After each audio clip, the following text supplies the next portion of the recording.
Hello, what's up mga ka-viral? For today's video, 'di ba, gumagamit kayo ng Google Maps.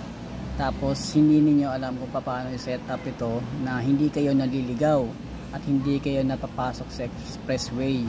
Tsaka yung malalaman ninyo kung traffic ba doon sa dadaanan nyo o hindi. So tara, tuturuan ko kayo kung paano mag-set up ng Google Maps para hindi kayo maligaw at para malaman niyo kung traffic doon ba sa area na inyong dadaanan. Kaya stay tuned mga ka-viral, at huwag natin kalimutan mag-subscribe sa aking YouTube channel na Ka-Viral Vlogs at saka sa aking Facebook account na Ka-Viral Vlogs. So stay tuned mga ka-viral.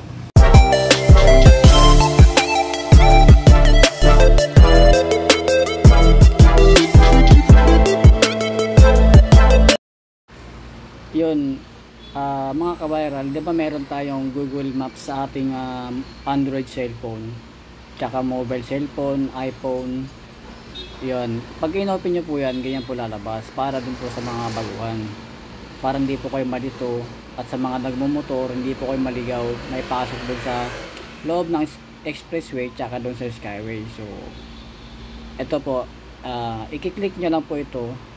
Yan, yung naka-arrow na yan, i-click nyo lang po yan para doon i-set up natin yung malalaman ninyo kung traffic pa sa pupunta ninyo. So yan po, yung mga tinuturo nila na yan, i-click nyo lang po yan. Tapos yung sa default yan, click nyo rin po yan para hindi kayo maabala sa traffic, or hanggat maaari maiwasan nyo na yung traffic. Pag ang kulay ng traffic mga ka-viral is pulang pula, pag walang traffic is kulay green. Kung mapapansin nyo mga ka-viral, meron diyang pula tapos merong green. Yung pula po is traffic, yung kulay green po is maluwag ang daloy ng trapiko. Para doon naman sa mga magbabiyahe, lalo na yung mga nakamotor, magsiset up ng nung hindi kayo maliligaw doon sa skyway tsaka sa expressway. Kailangan mag-type muna kayo ng pupuntahan ninyong location. Halimbawa, papunta kayo ng Sky Ranch Tagaytay, i-search nyo lamang po yan yung nakatutok, yung naka-click na yan sa arrow na yan sa taas. Click nyo lang po yan. Tapos ayan, halimbawa po Sky Ranch ang pupuntahan nyo, Tagaytay. Click nyo lang po yung tatlong tuldok sa taas para lumabas yung settings. Pagka-click nyo po yan, ganito po ang lalabas. Yan, i-click nyo po dyan yung options para lumabas yung yung pag-setup dun sa avoid tolls. Pag click nyo na po yung options, ganito po ang lalabas. Yan, nakalagay po yan trip options. I-click nyo lang po yung avoid tolls tsaka yung avoid ferries. Pag na-click nyo na po yan, magkukulay sky blue, magkukulay blue yan pag na-click nyo yan. Parang ganito po itsura nyo, no?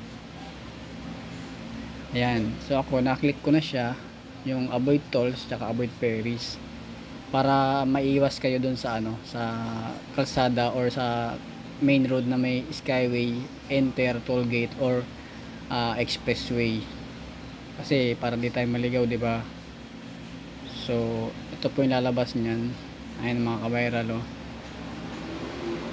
tapos kung anong gamit niyo sa sasakyan, kung naka 4 wheels ba kayo or naka motorcycle, yan pwede nyo i-click din yan para kung ilang oras ang biyahe ninyo papuntang Sky Ranch Tagaytay. So yun lang mga ka-viral. So yun, natapos na rin natin i-set up yung ating Google Maps para hindi tayo maligaw at hindi tayo may pasok doon sa expressway or skyway. Kasi napapansin ko pag ako nagmumotor, lagi kong nakikita yung mga nakamotor na napapasok sila sa expressway at doon sa skyway.